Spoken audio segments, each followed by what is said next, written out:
तर मुंबई महापालिकेत सत्ता स्थापनेसाठी भाजप आणि शिंदे सेनेची हालचाल सुरू झाली। तरी गट नोंदणीबाबत मोठा पेच सुटलेला आहे।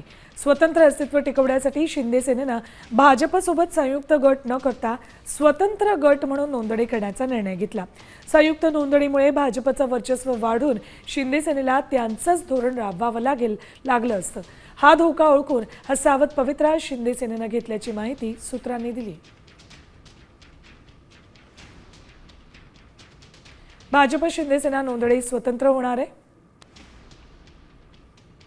स्वतंत्र अस्तित्व टिकवण्यासाठी हा निर्णय शिंदे सेनेनं घेतला।